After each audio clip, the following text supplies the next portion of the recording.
मेरा नाम गुंजन है और मैं दिखने में बहुत खूबसूरत और हसीन हूँ। मैं 29 साल की हूँ, मगर मैं बहुत ही गरीब हूँ। मेरा घर एक छोटे से गांव में है, जहां हम अपने माता पिता के साथ 4 बहनें रहती हैं। हम बहुत ही गरीब थे। घर की हालत बहुत खराब थी। मेरे बाबा खेतों में काम करके कुछ पैसे लाते, जिनमें से वह कुछ पैसे अपनी अय्याशी में उड़ा देते थे। कभी कभी तो वह सारे पैसे बर्बाद कर देते थे। अगर माँ इस बात पर बाबा से कुछ कहती तो बाबा माँ को पीटने लगते थे। माँ कहती कि घर में 4 बेटियां हैं, इनका घर कैसे बसेगा। माँ की बात पर बाबा को और गुस्सा आ जाता, फिर वह और ज्यादा पीटने लगते थे। बाबा के इस बर्ताव से माँ बहुत परेशान रहने लगी। फिर उसने भी पड़ोस के घरों में काम करने जाना शुरू कर दिया। माँ की कमाई से घर तो चल रहा था, लेकिन वह पैसों से अपनी बेटियों की शादी नहीं कर सकती थी, क्योंकि आजकल बगैर दहेज किसी की भी शादी नहीं होती। और हम तो बहुत गरीब थे। अपनी माँ को परेशान देखकर मुझसे रहा नहीं गया, तो मैंने भी दूसरे घरों में झाड़ू लगाना, बर्तन धोना, पोछा करना, सफाई का काम करना शुरू कर दिया। माँ मुझसे कहती कि बेटी तुम रहने दो, मगर घर की हालत देखकर मुझे बहुत रोना आता था। बाबा हर रोज शाम को थक कर आते और माँ के साथ झगड़ा करते। मैं अपनी 4 बहनों से बड़ी और जवान हो चुकी थी, इसीलिए मुझे यह सब कुछ बहुत बुरा लगता था। मैं जिस घर में काम करने जाती, वहां के मालिक लोग भी मुझे बुरी नजर से देखते थे, क्योंकि भले ही मैं गरीब थी, लेकिन खूबसूरती के मामले में मैं बहुत ही अलग थी। मैं इतनी खूबसूरत थी कि जो भी मुझे देखता मेरा दीवाना हो जाता। वैसे भी बड़े लोग हमेशा से गरीबों को अपने पांव की जूती ही समझते आए हैं। वो ये नहीं देखते थे कि वह कितनी मजबूरी में यह काम कर रही है। उन्हें तो बस अपनी ख्वाहिश को पूरा करना होता था। मेरे मालिक की भी यही ख्वाहिश नजर आ रही थी, जिसे मैं बखूबी समझ सकती थी। लेकिन घर की हालत की वजह से मुझे वहां काम करना पड़ रहा था। वैसे भी ये तो हर आदमी की फितरत में होती है। मैं जिस घर में भी काम करने जाती, वहां भी मुझे यह सब कुछ सहना पड़ता। अब ऐसे ही 3 महीने गुजर गए थे। फिर एक दिन मेरे बाबा के साथ एक बहुत अमीर लड़का हमारे घर पर आया। वह 16 साल का लग रहा था। वह मेरे बाबा से कहने लगा कि मैं तुम्हारी बेटी से शादी करना चाहता हूं। उसकी बात सुनकर मेरी माँ कहने लगी कि तुम अमीर घराने के लड़के हो और मेरी बेटी भी 29 साल की है। भला मैं अपनी बेटी की शादी तुम्हारे साथ कैसे कर सकती हूं। वो लड़का कहने लगा, देखो, इसके बदले में मैं तुम्हें बहुत सारे पैसे दूंगा, जिससे तुम अपनी बाकी बेटियों की भी शादी आराम से कर सकते हो। उसकी यह बात सुनकर मेरे बाबा ने हाँ कर दी, क्योंकि उन्हें तो पैसों से मतलब था। वैसे भी वो पैसे बहुत ज्यादा दे रहा था। मेरी शादी 16 साल के लड़के से तय कर दी गई। मैं ये सब कुछ देखकर परेशान हो गई और रोने लगी।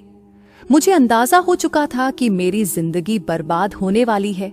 मैं सोच रही थी कि कब वो लड़का बड़ा होगा और मेरे अरमानों को पूरा करेगा, क्योंकि एक औरत को वो सब नहीं मिलता तो जीने का कोई मतलब नहीं होता। माँ भी इस शादी से बिल्कुल खुश नहीं थी, लेकिन उस लड़के के दिए पैसों से वाकई मेरी 4 बहनों की भी शादी हो जाती। इसीलिए माँ भी इस रिश्ते के लिए मान गई। मेरी माँ जानती थी कि इतनी गुर्बत में वह अपनी बेटियों का घर नहीं बसा सकेगी। मैंने एक नजर अपनी बहनों की तरफ देखा तो मुझे लगा कि अगर मुझे अपनी जिंदगी खराब करके बाकी बहनों का घर बसाना है, तो मैं अपनी जिंदगी खराब करने को तैयार हूं। मैंने इस शादी के लिए अपनी मंजूरी दे दी। फिर 5 दिन के बाद ही मेरी शादी उस लड़के से हो गई और मैं अपने ससुराल आ गई। मेरे पति का नाम दिनेश था। वह बहुत अमीर था और उसका मेरे अलावा कोई नहीं था। मैंने अपने पति से कहा कि आपने इतनी सी उम्र में मुझसे शादी क्यों की। तब मेरे पति ने बताया कि मुझे बीमारी है और मैं अब बस कुछ ही दिनों का मेहमान हूं। मेरे आगे पीछे कोई नहीं है, ना मेरे माँ बाप हैं और ना ही कोई मेरा भाई है। इसीलिए मैं तुमसे एक बच्चा चाहता हूं, जो सारी दौलत, सारी जमीन जायदाद और इस घर का वारिस बन सके। मेरे पति कहने लगे कि मेरे पास पैसों की कोई कमी नहीं है, लेकिन मुझे एक वारिस की जरूरत है जो मेरी संपत्ति की देखभाल कर सके। आज मैंने तुमसे शादी इसलिए की क्योंकि अभी इस उम्र में मुझसे कोई भी लड़की शादी करने को तैयार नहीं है। एक दिन तुम्हारे बाबा के मुंह से मैंने सुना था कि उनकी 4 बेटियां हैं, लेकिन वह बहुत गरीब है और वह अपनी बेटियों की शादी नहीं करवा सकता। उसी वक्त मेरे दिल में यह ख्याल आ गया कि एक आखिरी बार कोशिश करता हूं, शायद मुझे औलाद की खुशी मिले। और देखो, तुम मेरी पत्नी बनकर मेरे घर आ गई। मेरे पति का घर बहुत बड़ा था। मैं एक छोटे से घर से उठकर इतने बड़े घर में आ गई थी, लेकिन मैं सोच में पड़ गई कि यह कम उम्र लड़का बाप कैसे बनेगा। यह सब सोचकर मैं बहुत हैरान थी। मेरे ससुराल में एक नौकर काम करता था जिसका नाम रामू था। वह अभी 24 साल का खूबसूरत और ताकत वाला नौजवान था। उस नौकर को मेरे पति ने रहने के लिए कमरा भी दिया हुआ था, जिसमें वो रात को सोता और दिन में घर के सारे काम करता था। मेरे पति ने कहा कि चलो मैं तुम्हें पूरा घर दिखा देता हूं, अब इस घर की मालकिन तुम ही हो। मेरे पति ने मुझे सारा घर दिखा दिया और फिर मुझे अपने कमरे में लेकर चला गया। वह कमरा बहुत ही अच्छे से सजाया गया था। आहिस्ता आहिस्ता वक्त गुजर गया और रात हो गई। रात का खाना मेरे पति ने अपने हाथों से बनाया था। खाने में कई तरह की मिठाइयां थी। खाना मुझे मेरे पति ने अपने हाथों से खिलाया था, क्योंकि इस घर में हम 3 लोगों के अलावा और कोई नहीं था। लेकिन मेरे पति इतनी कम उम्र के थे कि मुझे उनके सामने बहुत ही शर्म महसूस होती थी। खाना खाने के बाद मैं अपने कमरे में आ गई। मुझे बहुत अजीब सा महसूस हो रहा था, लेकिन मैं अब कर भी क्या सकती थी। कुछ ही देर में मेरे पति भी कमरे में आ गए। वो मुझसे कहने लगे कि देखो, शर्माओ मत, अब तुम मेरी पत्नी हो। भले ही तुम्हारी उम्र अभी बहुत ज्यादा है, लेकिन अब से तुम्हारा इस घर के साथ साथ मुझ पर भी हक है। आज हमारी शादी की पहली रात है। मैं बिस्तर पर यूं ही बैठकर सोच रही थी कि अब क्या होगा, क्योंकि अगर किसी औरत को शादी के बाद भी वह खुशी अपने पति से ना मिले जिसकी वह हकदार है, तो उसकी जिंदगी किसी बंजर जमीन जैसी हो जाती है। मैं किसी तरह दिल में सब्र रखकर सो गई। फिर जब मेरी आंख खुली तो सुबह हो चुकी थी। मैं बिस्तर से उठकर कमरे के बाहर चली गई। उसी वक्त मैंने देखा कि नौकर घर की सफाई कर रहा था।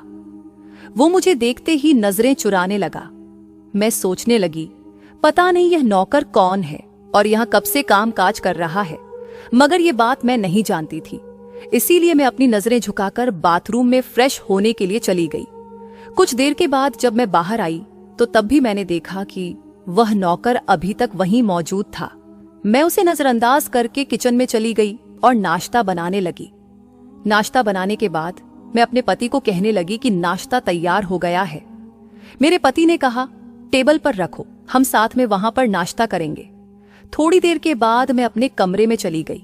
आज रात को फिर मैं अपने पति के साथ कमरे में थी, मगर धीरे धीरे मेरे पति को एहसास होने लगा कि वह कम उम्र में शादी करके गलती कर चुके हैं।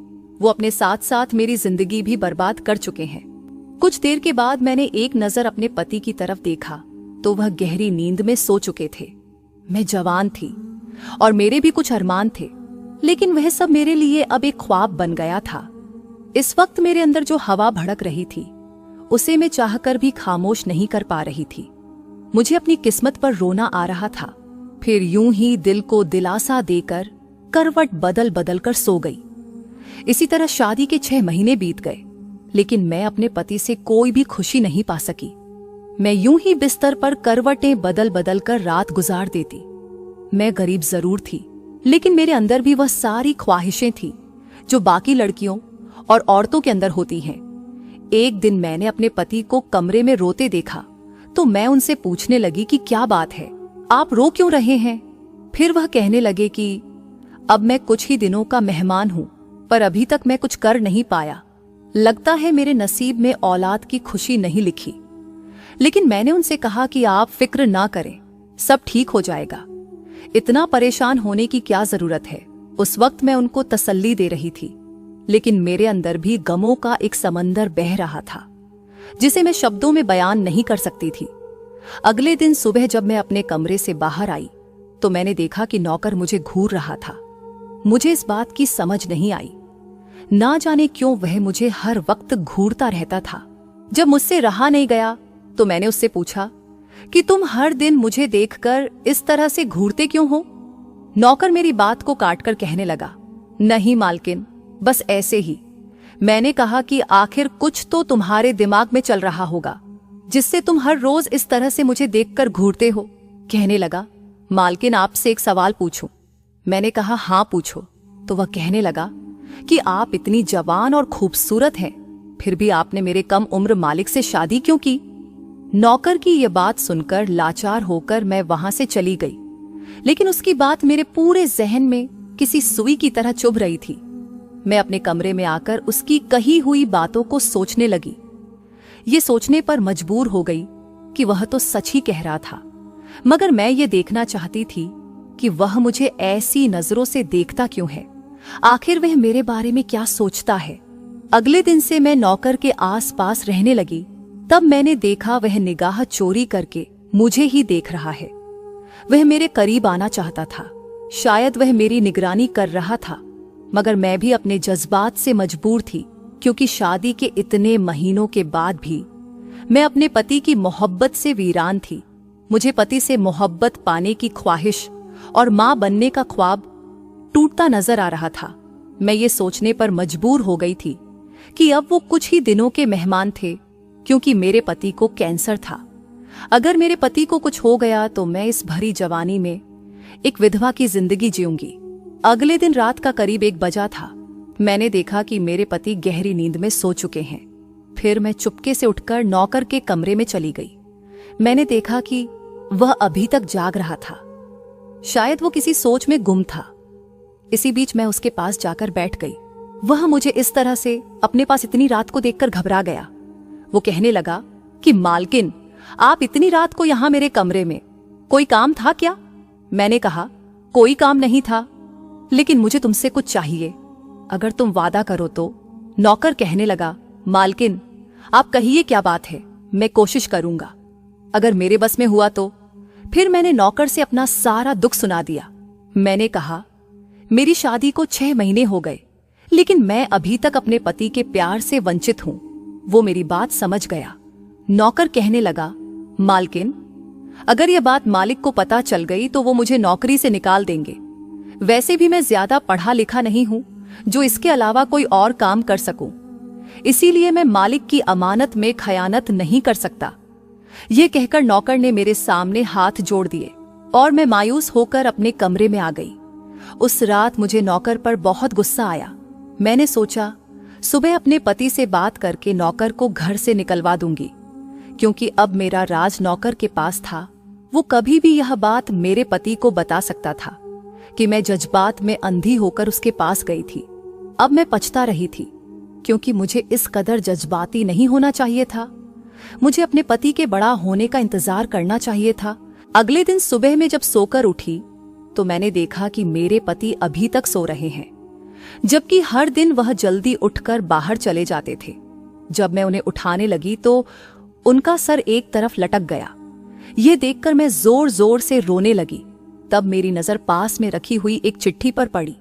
उस चिट्ठी में लिखा था कि मैं जानता हूं कि तुम मुझसे शादी करके खुश नहीं हो, क्योंकि गलती तो मेरी थी जो मैंने इस उम्र में तुमसे शादी की। मुझे बच्चे की ख्वाहिश थी, इसीलिए मैंने शादी की।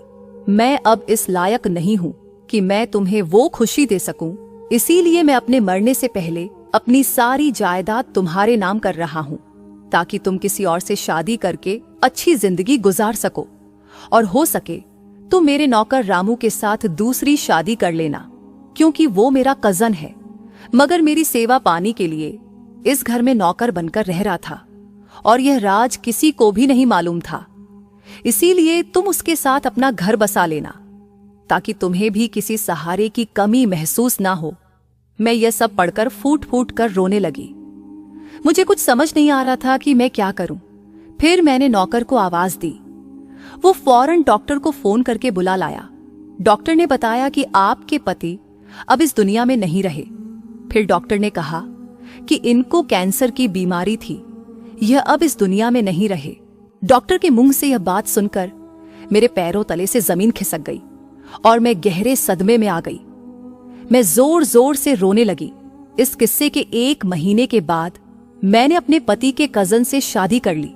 वो भी एक अच्छा इंसान था जो हर किसी के जज्बात की इज्जत करता था। मैं फिर से इसी घर में उसकी पत्नी बनकर रहने लगी। वो भी बहुत खुश था क्योंकि वह भी मुझे बहुत प्यार करता था। मैंने उसे कहकर अपने माँ बाप और चारों बहनों को भी यहीं बुलवा लिया। माँ कहने लगी कि तुम्हारे बाबा अब अपनी कमाई बिरान नहीं करते। ये सुनकर मैं और ज्यादा खुश हो गई। हमने अपने पूरे खानदान के साथ एक नई जिंदगी की शुरुआत कर दी और अब हमारा हर दिन खुशियों से भरा रहता था। और मेरी बाकी की 4 बहनों को भी अच्छा सा रिश्ता देखकर शादी करवा दी। इसी तरह 3 महीने गुजर गए। फिर एक दिन अचानक मैं बीमार हो गई। मेरे पति ने डॉक्टर को फोन करके घर पर ही बुलाया। मुझे देखने के बाद डॉक्टर ने बताया कि मैं मां बनने वाली हूं। फिर वो मुझे कुछ विटामिन की दवाइयां देकर वहां से चले गए। डॉक्टर के जाने के बाद मेरे पति यह सब सुनकर बहुत खुश हुए और उस दिन के बाद वह मुझ पर और ज्यादा ध्यान देने लगे। इसी तरह दिन गुजरते गए और अब मेरी डिलीवरी का वक्त आ गया। एक दिन मैं घर में काम कर रही थी कि तभी अचानक मेरे पेट में दर्द होने लगा। 4 घंटों के इंतजार के बाद मैंने एक प्यारे से बेटे को जन्म दिया, जिसे देखकर मेरे पतिदेव बहुत खुश हो रहे थे। मेरे पहले पति को अपनी जायदाद का वारिस चाहिए था, मगर वो ये खुशी देखे बिना ही मर गया और उसकी जगह उसका कजन बाप बन चुका था। मेरे दूसरे पति के लिए यही काफी था और अब वो उसे पाकर बहुत खुश थे। कुछ देर बाद हम अस्पताल से घर आ गए और कुछ साल बाद मेरी एक बेटी भी हो गई और हम अब बहुत खुश थे क्योंकि अब हमारे घर में एक बेटा और बेटी आ चुकी थी और मैं अपने पति के साथ बहुत खुश थी। मैंने कम उम्र पति से शादी करके जो सब्र किया था उसका सिला मुझे मिल चुका है।